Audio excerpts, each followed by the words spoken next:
이번 순서는 한 컷으로 보는 건축이라는 코너명을 한번 붙여봤습니다. 네, 지금까지 우의정 소장님께서 말씀해 주셨던 내용들, 특히 소장님께서 가지고 계신 굳건한 건축 철학에 대한 내용을 실제 건축물 사례를 통해서 좀 더 들어보도록 할게요. 직접 대표 사진들을 가지고 오셨는데요. 하나하나 보면서 얘기를 좀 더 나눠볼까요? 예, 제가 잠깐 서서 조금 설명을 곁들이면서 말씀드리는 게 좋을 것 같습니다. 첫 번째 준비한 사진은 1962년에 지어진 마포 아파트라는 사진입니다. 이 아파트는 대한민국 최초의 아파트인데요. 정확하게는 최초의 아파트는 아니고 최초의 아파트 단지입니다. 여러분들 눈에는 이 아파트 단지가 어떻게 보일지 모르겠습니다만 제 눈에는 약간 좀 폭군처럼 보이고 있어요.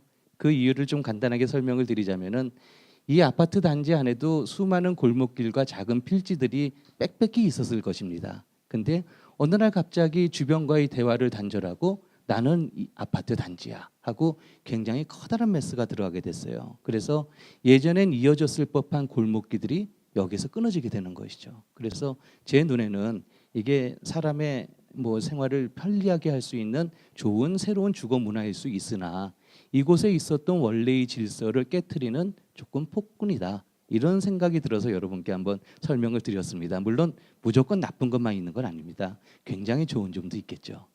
두 번째 준비한 사진은 백사마을입니다. 여러분들 아마 대부분 못 가보셨을 거라고 생각이 들어요. 중계동에 있는 백사마을이란 마을이고요.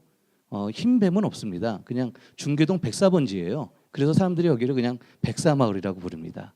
이 마을의 탄생 배경은 여기가 원래 불암산이라는 산자락이었어요. 근데 1967년일 겁니다. 소개공지라고 부르는 폭 50m의 1km짜리 공지에 많은 사람들이 판잣집을 짓고 살았거든요. 근데 그 사람들은 무허가였기 때문에 그 사람들을 내보내고 세운 상가를 지을 계획을 세웠습니다. 그리고 그분들이 비록 무허가촌이긴 하지만 서울 시민이지 않습니까? 그래서 그냥 내쫓은 게 아니라 니네들 여기에 가서 살아. 그래갖고 일시에 수백 수천 명의 사람들이 이곳에 와서 터를 닦고 살기 시작을 했는데요. 건축가들이 이 마을에 주목하는 이유는 정책과 계획이 개입하지 않고 수천 명의 마을 사람들이 자기네 스스로 만들어낸 질서가 그대로 있기 때문입니다. 경사지를 닦아서 평평한 마당을 만들고 길을 내고, 그래서 이곳의 사람들은 이 마을을 지금처럼 그냥 자기들이 만들었어요. 이런 마을들이 아주 많지는 않습니다만 몇 군데 있습니다. 제일 유명한 마을은 부산의 감천마을이에요. 거기는 6.25 때 일시적으로 내려간 피난민들이 그냥 산자락을 개발을 해서 만들었죠. 여기도 지금 이들이 만들어낸 질서가 그대로 남아 있는데 안타까운 거는 이제 재개발의 논리에 따라서 이제 없어질 겁니다. 그래서 어떻게 재개발을 하는 게 좋을 것인가에 대한 아주 활발한 논의가 있긴 합니다. 근데 아이러니하게도 제가 얘기를 하다 보니까 마포 아파트는 나쁜 거고 백사마을은 좋은 거다 이렇게 얘기를 하고 있네요. 저보고 둘 중에 어디 살래? 그럼 전 고민 1도 안 하고 마포 아파트에 산다고 살고 싶다고 얘기를 할 것 같습니다. 이게 그냥 건축의 아이러니인 것 같아요. 그리고 이게 저 같은 건축가에게 주어진 지금 당면하고 있는 문제점이 아닌가, 해결해야 되는 문제점이 아닐까 이런 생각을 하고 있습니다. 제가 조금 시선을 돌려서요, 직접 설계에 관여한 프로젝트 몇 개를 살펴보겠습니다. 먼저 첫 번째는 마로니에 공원인데요. 여러분들이 이곳에 오시기 전에 잠깐 경험을 하셨을 것 같아요. 제가 공원을 조금 생각하는 관점이 좀 달랐던 것 같아요. 저는 이 도시 조직이라는 걸 되게 중요하게 생각합니다. 사실 도시 조직 단어는 되게 쉬운데 어려운 얘기예요. 건물, 길, 광장, 공원 이런 것들이 연속적으로 배치가 되면서 하나의 풍경을 이루는 것이 도시 조직입니다. 근데 우리는 사유화의 개념 때문에 건물과 길과 공원들이 끊어져 있어요. 그래서 저는 이것들을 하나로 통합하는 게 중요하다라고 생각을 하고 설계에 임했습니다. 몇 가지 좀 설명을 드린다 그러면 아르코 예술국장의 로비를 밖에다 만들었습니다. 그래서 이만큼이 하나의 이미지를 갖추기를 바랬고요. 미술관에 가는 길을 나무를 도요를 했고요. 그리고 이 예술가의 집과의 사이에는 사실 도로가 있어요. 근데 이 도로를 무시하고 공원의 연장선상으로 느껴지게 계획을 하였습니다.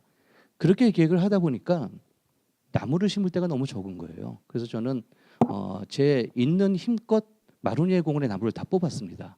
왜냐하면은 제가 바라보는 도시공원의 관점은 주인이 나무가 아니라 사람이어야 된다라고 지금도 믿고 있기 때문입니다. 뭐 그래서 결론적으로 말씀을 드리면 인식 영역을 확대하는 게 중요하다는 말씀을 드리고 싶어요. 실제로 마로니에 공원의 지적 경계는 요 정도 될 겁니다. 근데 이 길들, 이 골목들과의 연결들을 충분히 확보를 해서 공원이 경계가 느껴지는 공원이 아니라 어디서부터인지 모르지만 이 모두가 공공 영역이다. 이렇게 인식되기를 바라면서 저는 계획에 임했던 것 같습니다. 이 사진은 언더스탠드 에비뉴라고요. 여기에 있는 게 지하철 서울숲 옆이고요. 여기가 서울숲입니다. 이 서울숲 전철역과 서울숲을 잇는 이 폭 30m의 길이 200m 정도. 이 정도가 공지로 남아 있었어요.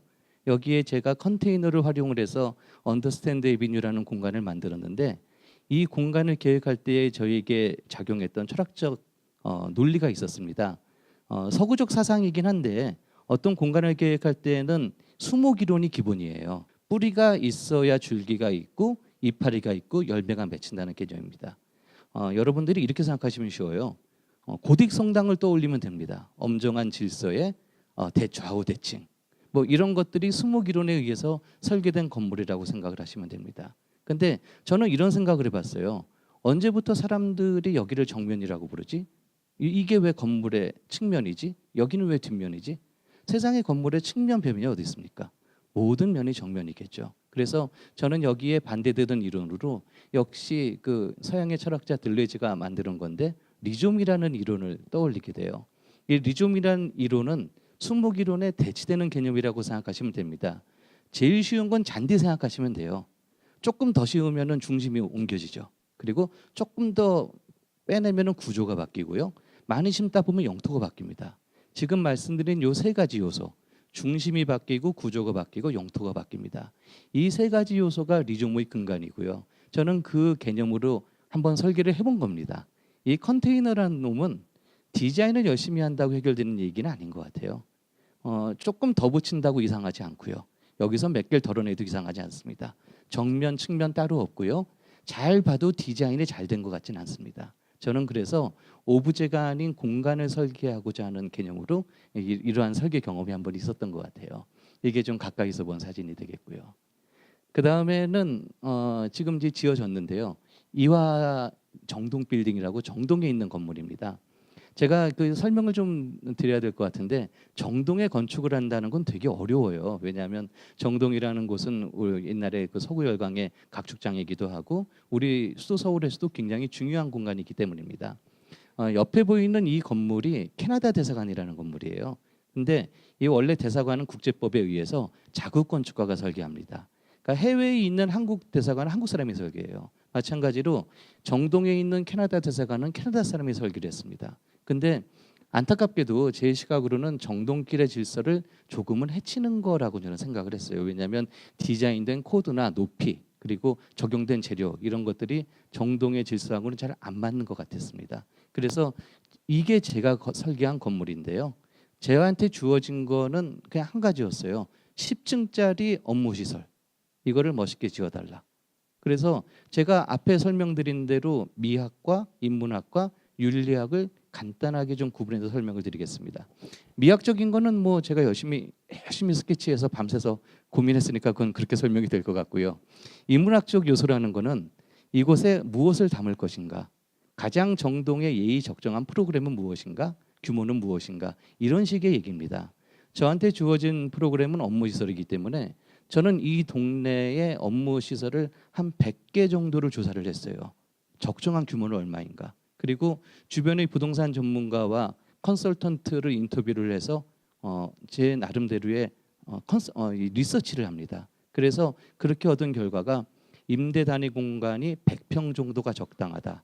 이런 결론을 얻게 됩니다. 근데 이 땅에 담을 수 있는 100평 단위는 2개 덩어리가 들어가는 거였어요. 그래서 그러면 가운데에 계단실을 두고 양옆으로 100평씩 임대 단위를 구성하면 되겠구나. 이런 생각을 합니다. 윤리적인 건축은 이런 겁니다. 바로 옆에 6층짜리 정동 아파트가 있습니다. 근데 이쪽이 남쪽이에요. 그래서 이 정동 아파트의 이쪽 면이 거실들이 있습니다. 근데 제가 건물을 붙여서 설계를 하게 되면은 이분들이 너무 답답하잖아요. 그래서 뭐 당연히 좀 띄어야지. 적정한 높이만큼 띄어야겠다. 그리고 우리 건물이 이 정동 아파트를 너무 높지 않게 가리지 않았으면 좋겠다. 이런 생각을 합니다.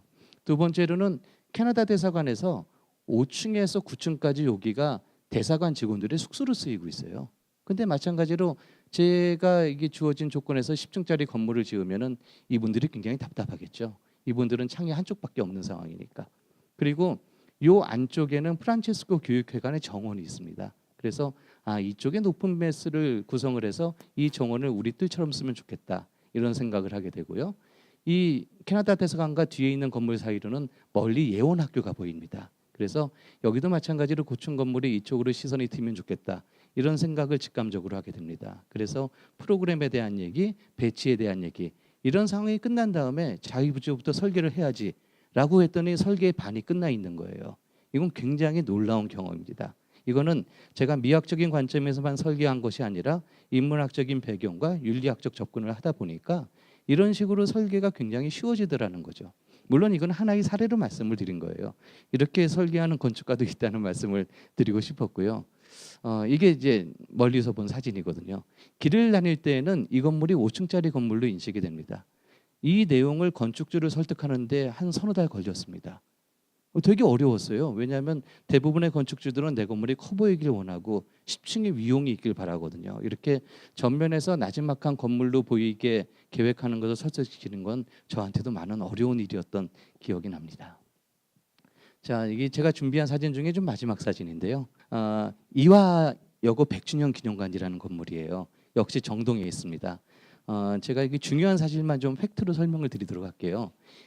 이 스크랜턴 여사가 미국에서 와서 1886년에 이화학당을 만듭니다. 그리고 고종 황제한테 간청을 합니다. 이 땅의 여학생들은 공부를 안 하더라는 거죠. 그래서 내가 내 노력으로 여학교를 만들 테니 승인을 해주세요. 그래서 고종 황제가 1887년에 승인을 해줘요. 그러면서 이화학당이라는 학명을 하사합니다. 그리고 그 기념으로 교문을 왕실에서 만들어줘요. 특별한 이름은 없습니다. 그냥 기둥이 4개 있다 그래서 사주문이라고 부릅니다. 이게 1887년에 지은 교문이고 지금도 이화여고에서 교문으로 쓰고 있어요. 되게 놀라운 일이죠. 그리고 안쪽에는 대한민국 최초의 호텔이었던 손탁 호텔이 위치했는데 어느 순간 이 재산권이 이화여고로 넘어가면서 이화여고의 3대 학당장이었던 프라이 여사의 이름을 딴 프라이홀이라는 건물이 1920년대에 지어집니다. 근데 수십 년 지나서 안타깝게 화재가 나서 다 타버려요. 근데 그 건물이 붉은 벽돌 건물이었어요. 벽돌은 불이 나도 타지 않겠죠. 그래서 이화여고에서는 별 생각 없이 그냥 마당에다가 그 벽돌들을 늘어놓고 살았습니다. 그리고 저한테 설계의 기회가 주어진 거죠. 그리고 저는 이 사실을 굉장히 우연히 행정실의 낡은 캐비넷 문서에서 보게 돼요. 그래서 이거다. 그래서 제가 계획을 할 때에는 이화 100주년 기념관의 외벽을 그 불이 탔던 벽돌들을 한 장 한 장 청소를 해서 닦아서 다시 붙였습니다. 그리고 여기에는 제가 모시고 있었던 이종우라는 건축가가 있고요. 이 사진을 한마디로 설명을 한다면은 19세기의 문이 있고요. 20세기의 재료가 있고 21세기의 건축 기술이 있습니다. 이렇게 3세기에 걸친 요소들이 한 장의 사진에 표현되는 것이 제가 생각하는 혼성의 건축인 것 같습니다.